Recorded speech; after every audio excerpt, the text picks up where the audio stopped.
കില്ലാടികളെ സംഭവം ഞാൻ ആദ്യം തന്നെ എന്ന് വെച്ചാൽ നിങ്ങളുടെ ക്ഷമ ചോദിക്കേണ്ട സംബന്ധിച്ച് നമ്മൾ ഈ വീഡിയോ എന്തുകൊണ്ട് നേരത്തെ റിയാക്ട് ചെയ്തില്ല എന്നതിലൊരു ക്ഷമ ചോദിക്കാണ്. സംബന്ധിച്ച് കില്ലാട നമ്മൾ റിയാക്ട് ചെയ്തു.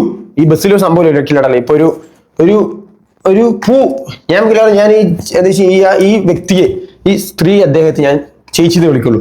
അപ്പൊ ഈ ചേച്ചി വന്നിട്ട് കില്ലാട പലതരം തെറിയിരിക്കട്ടെ, അത് എല്ലാവർക്കും ഊഹിക്കാവുന്നതാണ്, ഓരോരുത്തർക്കും ഊഹിക്കാം. അപ്പൊ ഞാൻ ചേച്ചി വിളിക്കുന്നത് ഞാൻ എന്റെ ഭാഷയിൽ പല തെറി പറയുന്നതാണ്. സോ നിങ്ങൾക്ക് എന്താ തെറിയുന്നത് നിങ്ങൾക്ക് മനസ്സിലാക്കി നിങ്ങളുടെ മനസ്സോട്ട് എടുക്കാൻ പറ്റും. So choose your own bad words. Okay, ഞാൻ ഈ ചേച്ചി എന്ന് വിളിക്കുന്നതൊക്കെ ആ ചേച്ചി അങ്ങനെ വിളിക്കുന്നതുകൊണ്ടാണ്. ഓക്കെ, അപ്പോൾ ഞാൻ അങ്ങനെ വിളിക്കില്ല. അപ്പൊ സംഭവം എന്ന് വെച്ചാൽ ഞാൻ ഈ ചേച്ചിയുടെ വീഡിയോ ഫസ്റ്റ് ദിവസം വന്നപ്പോൾ സമയത്ത് തന്നെ ഞാൻ നോക്കിയില്ലേ നോക്കിയ സമയത്ത് ഞാൻ റിയാക്ട് ചെയ്തു ഈ വീഡിയോ. എന്തുകൊണ്ട് ഈ പുരുഷന്മാർക്ക് ഇങ്ങനത്തെ സംഭവം ഇല്ല, അത് പുരുഷന്മാരെ എവിടെയും സേഫ് അല്ലാന്ന് പറഞ്ഞിട്ട് ഞാൻ കുറെ ഒരു 10 മിനിറ്റോളം ഞാൻ ഇതിനെ കുറിച്ച് സംസാരിച്ചുകൊണ്ടേയിരുന്നു. ആ വീഡിയോ എടുത്തിട്ട് നോക്കുന്ന സമയത്ത് ഈ ചേച്ചി എന്ത് കാട്ടി ആ വീഡിയോ ഒക്കെ ഡിലീറ്റ് ചെയ്തു. മനസ്സിലല്ലേ? പുള്ളിക്കാരൻ മരിച്ചെന്ന് പറഞ്ഞപ്പോൾ ഡിലീറ്റ് ചെയ്താണോ എനിക്ക് എങ്ങനെ ഡിലീറ്റ് ചെയ്യാന്ന് അറിയില്ല.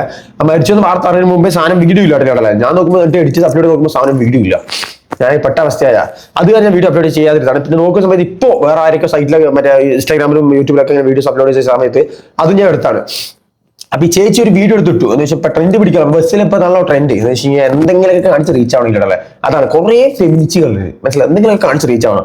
എന്നാൽ ഞാൻ ഒരു കാര്യം പറയില്ലല്ലേ, ഈ പുരുഷന്മാർക്ക് എന്ന് പറഞ്ഞാൽ സത്യം പറഞ്ഞാൽ ഇപ്പോഴും ഒരു സംഘടന അല്ലെങ്കിൽ ഒരു സുരക്ഷിതത്വം ഇല്ല എവിടെയും ഇല്ല. എന്ന് വെച്ചാൽ വല്ലാത്തൊരു അവസ്ഥയിലാണ് പുരുഷന്മാർ പോയിക്കൊണ്ടിരിക്കുന്നത്. സോ ഇതിനെതിരെ ഒരു പരിഹാരം കണ്ടെത്തന്നെ വേണം. അതിന് ഞാൻ താഴ്മയായിട്ട് ഇനിയിപ്പോ സർക്കാരിനോടും എല്ലാവരോടും അഭ്യർത്ഥിക്കുകയാണ് കില്ലാടികളെ.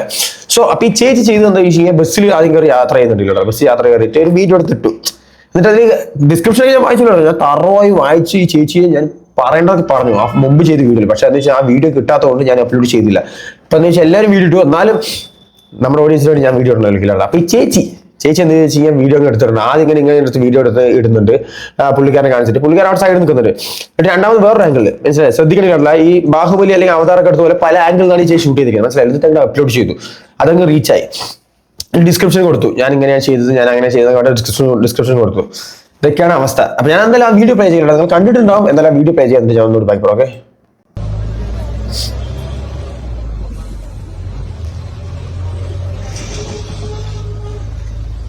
അപ്പൊ ആ ബാക്കിൽ ചേച്ചി എന്ത് പറ്റി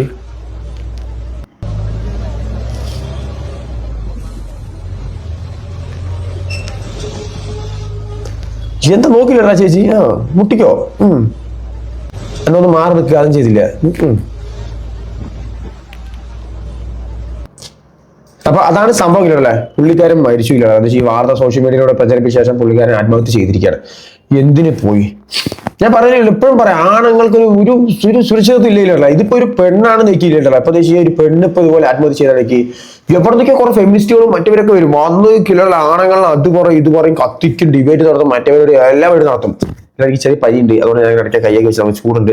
അപ്പൊ ഈ സംഭവം ഇങ്ങനത്തെ ടീമുകളാണ് ഇവിടെ ഉള്ളത്. മനസ്സിലായില്ലേ? എന്ന് വെച്ചാൽ ആണുങ്ങൾക്ക് സുരക്ഷിതത്വം. നിങ്ങൾ തന്നെ പറയും ഈ ചേച്ചിയെ എന്ത് ചെയ്യണം, നിങ്ങൾ തന്നെ പറയും. നിങ്ങൾക്ക് പറയുന്നത് നിങ്ങൾ കമന്റ് ചെയ്യട്ടെ. എന്ന് വെച്ചാൽ ഞാൻ ഇനിയും ഇത് റിയാക്ട് ചെയ്തില്ലെങ്കിൽ ഞാൻ നമ്മുടെ ഓഡിയൻസിനോട് നമുക്ക് ആയി കുറച്ച് ഫോളോവേഴ്സ് ഉള്ളൂ, സബ്സ്ക്രൈബേഴ്സ് ഒരു 1000 പേരൊക്കെ. അപ്പൊ 1000 പേരോട് ചെയ്ത് ചതിയായിരിക്കും. സോ അതുകൊണ്ടാണ് സത്യം പറയുന്നത്, ഇമാതിരി പരിപാടി ചെയ്യുന്നവർക്ക് ഒത്തിരി എനിക്കത് ഞാൻ അന്നേ മറ്റേ ഒരു എന്താ അപ്സർ അങ്ങനത്തെ കുട്ടി ഒരു വീഡിയോ എടുത്തിട്ട് സമയത്ത് ഞാൻ പറഞ്ഞത് വെച്ചാൽ പുരുഷന്മാർക്ക് സംഘടന വേണം, പുരുഷന്മാരെ സംരക്ഷിക്കണതൊക്കെ പറഞ്ഞ് ഞാൻ പറഞ്ഞതാണ്. സോ അതുപോലെ ഇത് നോക്കിയിട്ടുണ്ടേ. ഇനിയിപ്പോ ഇത് ട്രെൻഡായി മാറിയിട്ടുണ്ട്. പക്ഷേ ആണുങ്ങൾ സഞ്ചരിക്കാൻ ഞാൻ പറയുകയാണെങ്കിൽ ഒരു ഗതാഗത മന്ത്രി ഗണേഷ് കുമാർ സാറിനോട് എനിക്ക് പറയുന്നത് വെച്ച് കഴിഞ്ഞാൽ ഒരു ബാരിക്കേഡ് വെക്കണം. മനസ്സിലായി? സ്ത്രീകളുടെ പുരുഷന്മാരെ അപ്പുറത്ത് ബാരിക്കേഡ് വെച്ചിട്ട് വേണം ബസ്സിൽ സഞ്ചരിക്കാൻ, അല്ലെങ്കിൽ അങ്ങനത്തെ ബസ്സുകളോട് ഇറക്കാൻ, അല്ലെങ്കിൽ ഒരു സെപ്പറേറ്റ് കൂട് തരും. ഞങ്ങൾ ആണുങ്ങൾക്ക് ഒരു പ്രൊട്ടക്ഷൻ പോലെ കൂട് തരും, ആ കൂട്ടിൽ കയറി ഇരിക്കുക. ഇതൊക്കെ നടക്കില്ല, അല്ലാതെ നടക്കില്ല. ഇമ്മാതിരി പരിപാടിയൊക്കെ ഇനി കാണിച്ച് നമ്മൾ എന്ത് ചെയ്യാണ്? പറഞ്ഞ കാര്യമില്ല കേട്ടല്ലേ, എല്ലാത്ര അവസ്ഥയാണ്. എനിക്ക് ഈ ചേച്ചിയെ കുറിച്ച് പറയാനുള്ളത്, നിങ്ങൾക്ക് എന്താ വെച്ചാൽ പറയാനുള്ള കമന്റ് ആയിട്ടില്ല. ഒരു റീച്ച് ആവാൻ വേണ്ടി പല മൾട്ടി ഗാഡിസ് ഡിസോർഡർ ഒക്കെ കാണിച്ചിട്ട് വരികയാണ്.